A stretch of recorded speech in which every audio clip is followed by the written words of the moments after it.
Hello and welcome back to AB Aquariums. I wanted to do a bit of a tour and show you all my tanks, and I'm going to start in the kitchen at the newest tank, well, one of the newest ones I've set up recently. This is basically an indoor pond. It's my kitchen aquarium. It's all planted up, all ready to go. Been going for nearly 2 months now.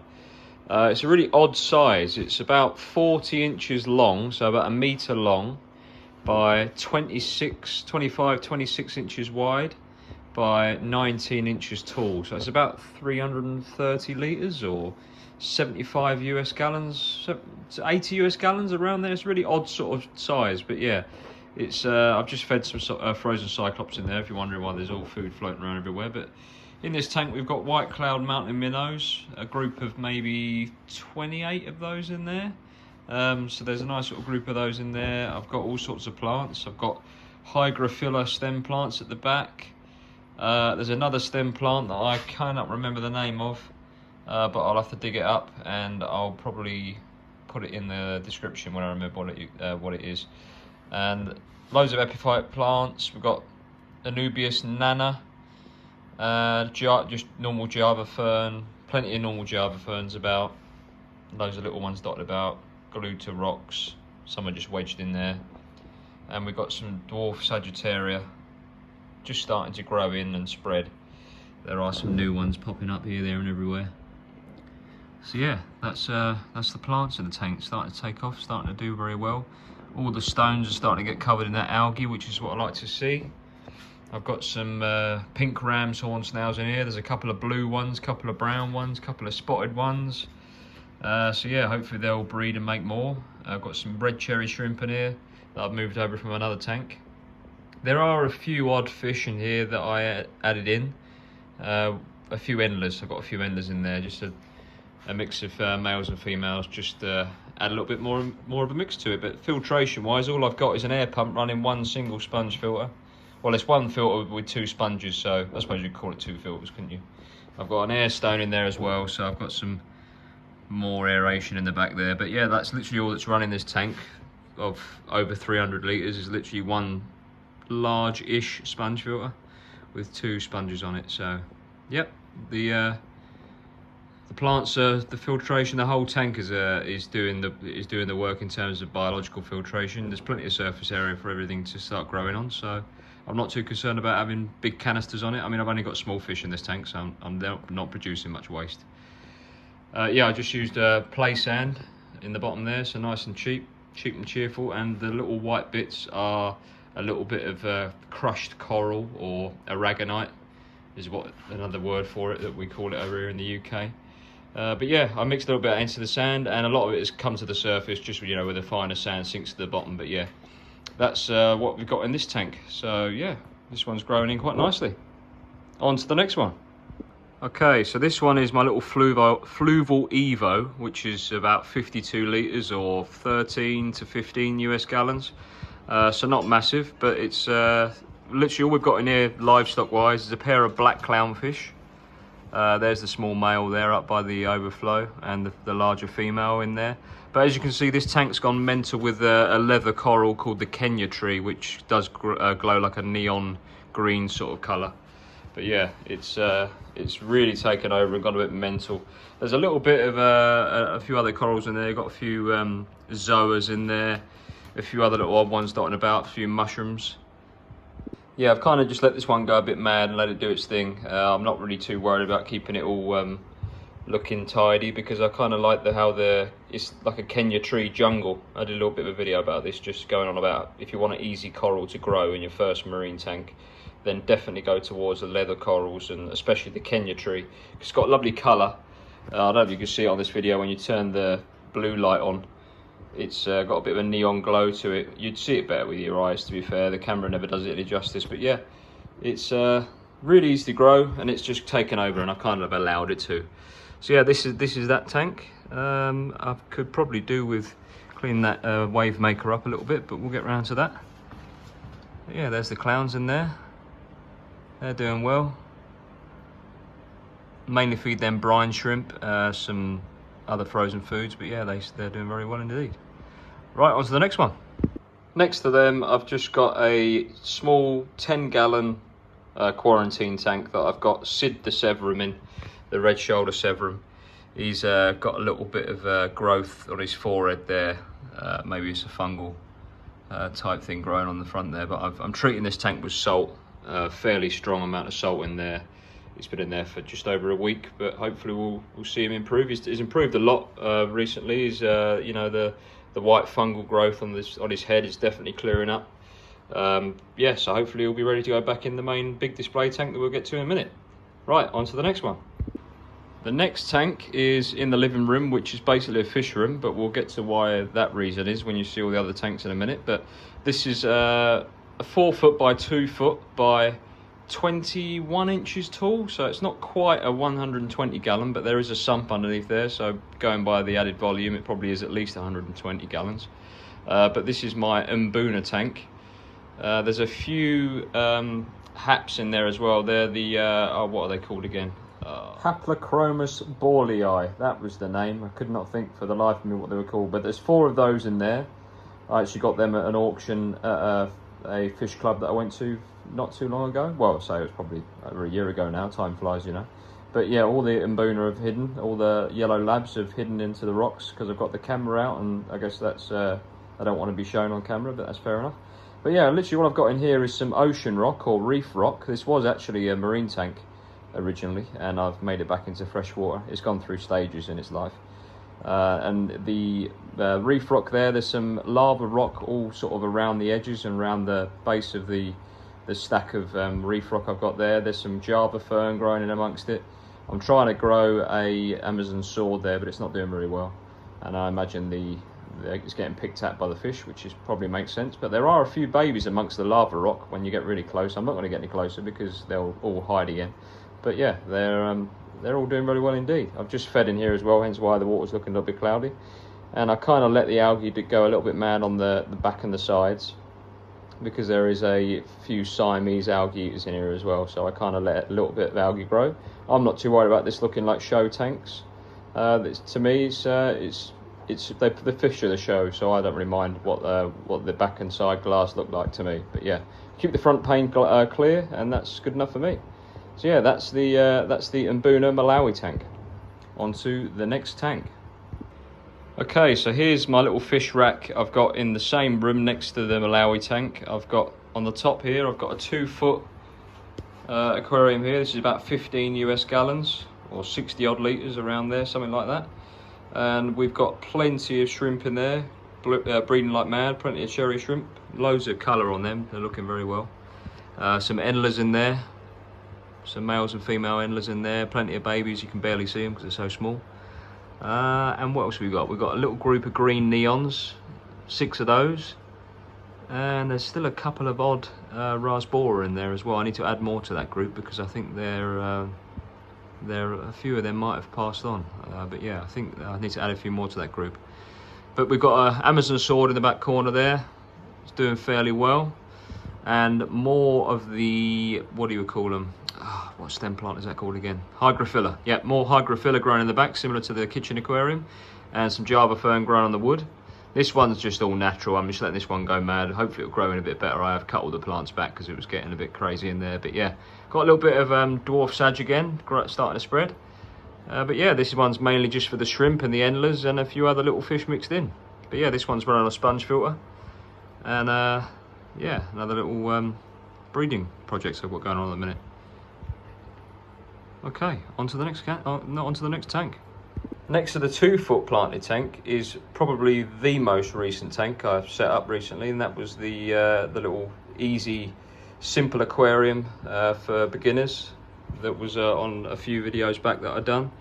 This one is only 20 litres, so it's very small, and it's very basic indeed. All I've done is added a little bit of play sand, a few pieces of wood, a few stones, and I got rid of the hang on the back filter because it was far too big for this tank, and because I'm already running an air pump near it, I just had the small sponge filter put in there that I had in another tank that didn't need an extra sponge filter.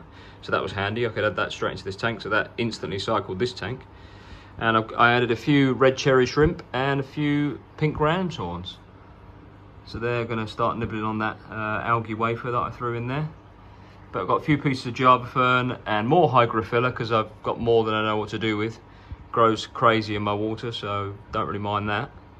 But yeah, this one's going to be probably more cherry shrimp breeding in here, and yeah, I'll see what I add. I might even add a few chili rice borer to this one, because it would be an ideal tank for a tiny little nano schooling fish to whiz around in there, so that'd be cool. On to the next aquarium. Okay, so on the bottom of the fish rack, I've got another cherry shrimp breeding tank that you can see. I don't know if you can see very well on the camera there, because again I've fed and it's gone a little bit cloudy, but the amount of cherry shrimp in this tank is mind-boggling. I'd say there's probably hundreds and hundreds. I mean, what you can see there is probably only a drip of the ocean. I mean, there's more and more that you can't see. There's moss all behind the wood. This is around 29 US gallons, 30 US gallons around there. So what is that, just over 100 litres, 120 litres, something like that. Yeah, so this one's what, 30 inches long. It's a decent sized tank. I've got some bristlenose plecos in here. I've got a clown pleco there. He's quite shy, but he's actually coming out to play. Got all sorts of cories in here. Got a few stir-bys. I think there's 6 stir-bys in here. Some peppered cories, the standard peppered cories. There's a few habrosis cories in there. Millions of cherry shrimp, as you can see. I have recently added a few algae wafers in there. One Amazon sword that isn't doing too well, but I guess they could probably do with a few root tabs amongst it. Bits of wood with some long fin albino. Well, he's normally hiding in there. I normally have the male albino bristlenose pleco hides in there, but he's not hidden in there at the minute. He's probably whizzed into another one of the caves.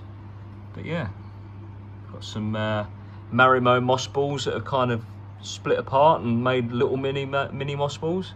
There's one of the albino ones. I think that's one of the females, but there's a nice stir-by there, looking good. And a few more endlers in here, because I've got more endlers than I know what to do with as well. A bit like guppies, they tend to just make more. Add, you know, put them in water and they'll make more. Apologise, I haven't cleaned this piece of glass very well, so that's my bad there. But yeah, that's this one. Hopefully I'm going to get some bristlenose breeding in here once I get the right amount of males and females in here, because I think I'm a bit female heavy in this tank, so I need to maybe move 1 or 2 around and we'll get that right. But yeah, that's the little bristlenose and cherry shrimp breeding project. On to the next aquarium. Okay, so here's my 6 foot by 2 foot by 2 foot marine tank. There is a rather large sump underneath there, but we'll go into that in another video. But yeah, the overall gist of it, that it's around a 230 US gallon system, or what is that, 800 odd litres. I can't really remember what it is in litres, to be fair. I seem to work in US gallons these days because it's just easier to work out in my brain for some strange reason. But yeah, yeah, I've got what I've got in here. I really haven't got many fish in here at all yet. It's mainly a fowler tank with a few corals thrown in for good measure.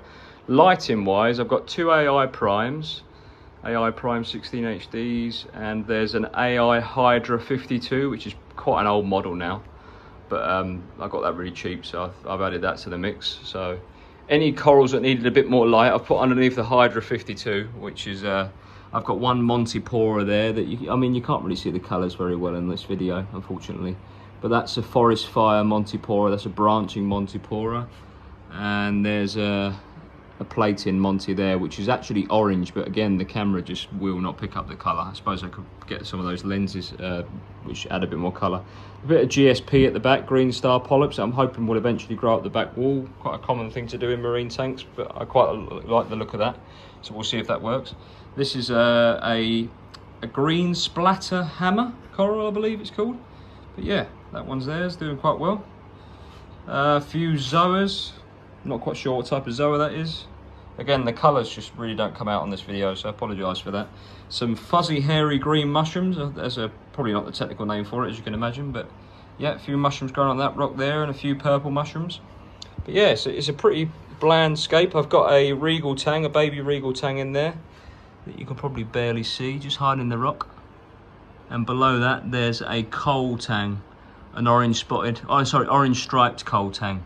Still not showing full colour yet, 'cause it's still a bit of a baby. But yeah, the regal tang's also quite young. And I've also got 3 mollies. There's the male molly there, and there's 2 female mollies there. So they were in fresh water when I got them, and I slowly drip acclimated them over a course of, well, a few hours over to full salt water. Well, it was more to brackish and then a further few hours over to salt water, and they seem to be doing fine. They bred straight away. They dropped babies in this tank pretty much within the first week they were in here. So yeah, they're doing all right. So yeah, that's the 6 foot marine tank. Just kind of letting this one settle in because it isn't all that old. It's only a few months old, to be fair. 3 months old, maybe somewhere around there. I mean, time is flying, but yeah, I need to add more fish to this tank because it's really looking quite bare. But yeah, that's the big marine tank. On to the biggest of all of them, and we'll get onto the main tank in a second. Right, let's go. Okay, so here's the biggest aquarium I've currently got. It's, well, I say currently, probably the biggest aquarium I'm ever going to have. This is 8 foot by 30 inches front to back by 24 inches high, so around 300 US gallons. So yes, a fair old lump. It's mainly a community tank. I mean, we've got a bit of a mix going on here, and it's kind of working rather well. We've got a mix of Indonesian fish, Amazonian fish, you know, South American cichlids, that sort of thing. But obviously we've got the Indonesian tinfoil barbs. I believe they're from Indonesia, somewhere in Eastern Asia. And we've got a black shark. Is it a lablo? I can't remember the Latin name for it, but yeah, there's a black shark in there. They can actually get probably up to 2 feet tall, 2 feet long, so they get rather big eventually. We've got 4 Oscars in here. This one's an albino, smooth red. So that one there. And the standard tiger Oscars there. That one there is more of a wild type, and that one there is a standard tiger Oscar. Again, I've not long just fed this tank. This is one of my Severums. This is the other half of the pair. Obviously the other Severum's in the quarantine tank at the moment, but yeah, that's, I can't remember that. I can't tell if that's the female or not. I think that's the female. Yeah, the larger one out of the two is the female. Yeah, that was it. I remember now. Okay, so that's the female Severum, the red shoulder. That is the male Congo in the back there. It's a bit of a mix in here, so I'm really hoping it all works out long term. I mean, so far so good. That everything seems to be getting on really well. There's no pushovers in here. I mean, the black shark doesn't take any grief off anything. He just pushes the Oscars away when he's ready. The angels don't take any grief, but then nothing picks on the angels. The tinfoil barbs are great dither fish. They split up any aggression amongst the Oscars. That's doing really well. They're doing great, to be fair. I've got a nice group of roseline sharks, or denison barbs, or torpedo barbs, whatever you're gonna call them. I've got about 1 million names, but yeah, there's about 13 of those in there. And I've also got a few clown loaches. There's, how many are there in there now? 3 or 4? I want to add some more larger ones to it, but obviously large clown loaches aren't the cheapest thing in the world. There's the largest one there, Chunky Monkey. He's doing well. He's got a few little black dots on him, but to be fair, he's had them for pretty much ever since I've had him. So yeah, he seems to be doing really well, to be fair. What else have we got in here? We've got a Endlakeri Bashir, or whatever you want to call it. But yeah, he's getting chunky. He seems to love the algae wafers. Everything in here seems to love algae wafers. But I feed all sorts. I feed mussels, normal frozen food, pellets. Like I say, the algae wafers, I seem to like them. But yeah, he's getting quite big now. He must be getting on for nearly a foot long now. Maybe 10 inches. Maybe 10 inches, including the end of the tail there. So yeah, everything's growing really well. I've got some fake plants in there. I've got some big old boulders in there, bits of wood. There's a big long piece of, a 5 foot long piece of pine. I believe it's pine, just from what I've heard. It was found in a like a large tarn or lake.